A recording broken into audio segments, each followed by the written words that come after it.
It's 67 words long, it's 100 years old, and it changed the course of history for the Middle East and the Jewish people. The Balfour Declaration, the expression of the British government's support for a Jewish home in Palestine, was sent by British Foreign Secretary Arthur Balfour to the second Lord Rothschild. I'm here in Buckinghamshire at Waddesdon Manor to speak with the fourth Lord Rothschild about the Balfour Declaration, what it means for Britain, for the Jewish people and the Rothschild family. The Foreign Office, November the 2nd, 1917. Dear Lord Rothschild, I have much pleasure in conveying to you, on behalf of His Majesty's Government, the following declaration of sympathy with Jewish Zionist aspirations, which has been submitted to and approved by the Cabinet. So it's possibly the most famous letter in modern Jewish history, and it begins with three words: Dear Lord Rothschild. Why was it that this letter was sent by the Foreign Secretary to your great-uncle Walter? It's an interesting question because he was really interested in ornithology, although he became interested in Zionism. I think the reason was this, that it was primarily a movement from Eastern Europe, but they didn't clarify who was in charge of that movement. And in addition, it was, after all, in Great Britain. So they felt that the Rothschild family should be the one to whom it was addressed. And Walter was Lord Rothschild, and he was a Zionist. And those really are the background reasons. So Walter received the Balfour Declaration, and I have a copy here. And I wonder if I could possibly ask you to read it for us. Yes, indeed. Yeah. I'm going to put on my spectacles to make sure I read it accurately. His Majesty's Government view with favour the establishment of Palestine as a national home for the Jewish people, and will use their best endeavours to facilitate the achievement of this object, it being clearly understood that nothing shall be done which may prejudice the civil and religious rights of existing non-Jewish communities in Palestine, or the rights and political status enjoyed by Jews in any other country. I should be grateful if you would bring this declaration to the knowledge of the Zionist Federation. Yours, Arthur Balfour. And here it is, the Balfour Declaration. What do you feel when you see it here? I genuinely feel it's one of the most extraordinary moments in the history of the Jewish people. If you think it took 3,000 years to get to this, and then you say, how did this miracle happen? It's the most incredible piece of opportunism. I mean, if you think you had an impoverished would-be scientist, Chaim Weizmann, who somehow gets to England, meets a few people, including members of my family, seduces them. He has such great charm and conviction. He gets to Balfour, and he unbelievably persuades Balfour and Lloyd George, the Prime Minister, and most of the ministers, that this idea of the national home for Jews should be allowed to take place. I mean, it's so unlikely. Then he's, starts to fight a difficult battle with the British cabinet, and this letter goes through 5 drafts, as you know.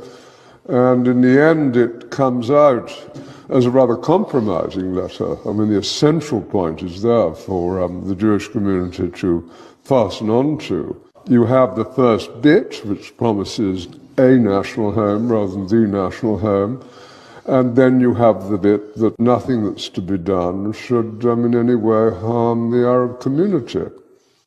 But you come back to the big point, which is that this is perhaps the greatest event in Jewish life for thousands of years. And it's a miracle that it took place. And of course, the Rothschild family then as now filled 2 roles, because it wasn't just a leader of diaspora Jewry, it also played a very significant role in the early years of the establishment of the pioneer communities in Israel as well. There were two branches of the Rothschild family primarily concerned. One in France through Baron Edmond de Rothschild, who was the one who responded to the Russian programs of the 1880s. In England, there was a divide. Some of the Rothschilds, in particular Baron Edmond's son, James, known as Jimmy, had come from France, partly because of the Dreyfus case and his horror about what had happened, to live in England. He was educated at Cambridge University. And he married an English girl, Mrs. James de Rothschild, and she became a leader at a very young age. She was only 17 when she started writing to Weizmann and introducing him to the British establishment.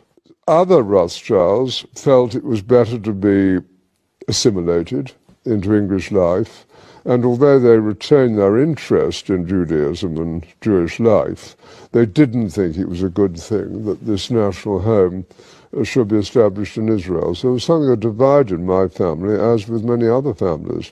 I wonder, as somebody who moves in the highest echelons of British society and is very close to Israel, whether you in your life feel a tension between concern for Israel and loyalty to Britain?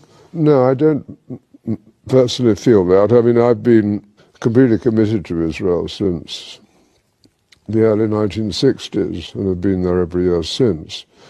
So I don't feel that conflict, but I, of course, feel a huge loyalty to Great Britain. Just tell us a little bit more about Walter, the second Lord Rothschild, because he was an unusual and colourful character. He was a deeply eccentric man, but from a very early age his passion was collecting. He rode about Tring Park on a giant tortoise. He had a zebra carriage. A carriage pulled by zebras? Yes. He collected on a massive scale birds, insects, fleas, it was butterflies. The largest single collection created by a single individual. I think that's true. I think certainly in Great Britain, I think probably anywhere, he was the greatest collector of ornithological material. His niece, Miriam, writes that for 2 years, as one of his eccentricities, he didn't open any of the letters that were sent to him and stuffed them away into wicker baskets. And it does make you wonder what would have happened if the Balfour Declaration, the letter, had been one of those letters that he'd actually, yes, stuffed. That's true. At that stage, and it's very difficult to quite understand why, he had taken a deep interest in what was happening about the possibility of Balfour Declaration. So maybe those letters would have got to the top of his file. I just want to revisit for a moment your cousin Dorothy, who you mentioned, who at an extraordinarily young age, still in her teens, played such a critical role as a go-between and a facilitator for Chaim Weizmann. Can you say a little bit about that? Well, she married my cousin Jimmy when she was 17. So this is your cousin Dorothy, Dolly? Yep, Mrs. James de Rothschild. And from her teenage years onwards, she was a major supporter of Israel, wasn't she? Major supporter. I mean, she worshipped her husband, who'd been deeply committed, son of Baron Edmond. It was due to him, I think, that she became interested. But once she became interested, she became passionately interested.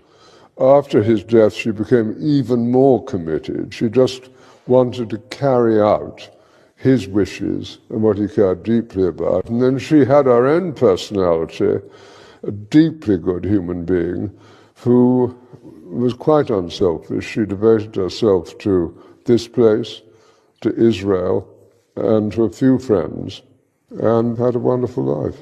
And you can read letters from her to Weizmann and from Weizmann to her when she was only 17. And what she did which was crucially important, was to connect up Weizmann with the British establishment. I think she also trained him in how to deal. She helped educate how to and it's conduct himself. At that age, but she did sort of tell Weizmann, how to kind of integrate, how to insert himself into British establishment life, which he learned very quickly. So I'm here in the Waddesdon Manor archives, where there is a treasure trove of remarkable documents from the time of the Balfour Declaration.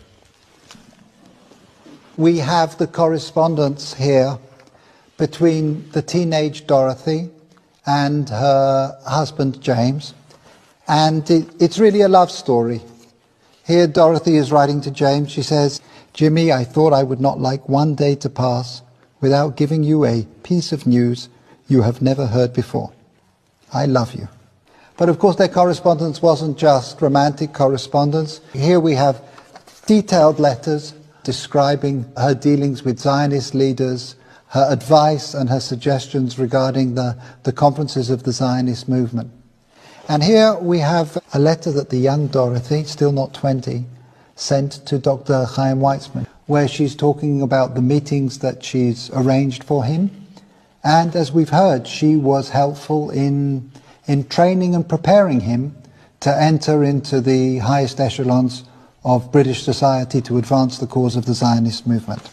She was an important character in your life as well. She really introduced you to Israel in some way. She was a crucially important character in my life. I became a trustee of Yad Hanadiv over 50 years ago. Which is the Rothschild philanthropic foundation. Yes, being our foundation. And I think I first went in 1962. Can you share with us your sense of what things have been changing in Israel since that first visit? Yes. As Israel, I think, became more and more successful in all sorts of ways, industrially successful, absorption successful, technologically successful, great universities, the problems with the wars that took place, being the clearest examples, of security became more paramount.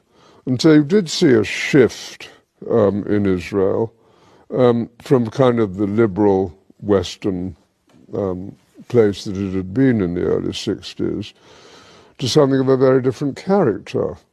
And you also have a shift, of course, between communities in Israel. I mean, Israel is a patchwork of different immigrants from different countries.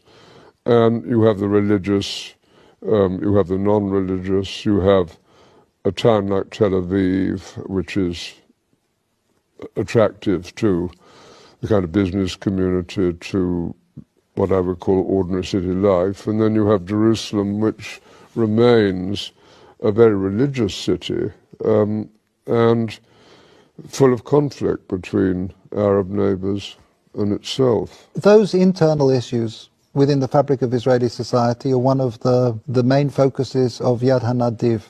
Can you mention just one or two of the projects that feel to you most significant? Yes, we do a great deal of work on education, a great deal of academic work. We keep going at Ramat Hanadiv, the garden where Baron Edmond was eventually buried. We're on the point of building the new National Library of Israel. Two unexpected ones, perhaps. If you take the Orthodox community, it's important that they have employment. And we're trying to develop programs which it's possible for them to undertake. Similarly, you have a problem with Arab unemployment, and we set up jointly with the government employment centres to facilitate greater employment of Arabs within Israel. And so we're an active foundation trying to help with these fissures in Israeli life and to do some good. And we're sitting here looking forward to the 100th anniversary of this significant letter. If I can just ask you to think about the next centennial, 100 years' time, and just maybe share some of your hopes, your aspirations about where Israel will be? What does one hope for? One of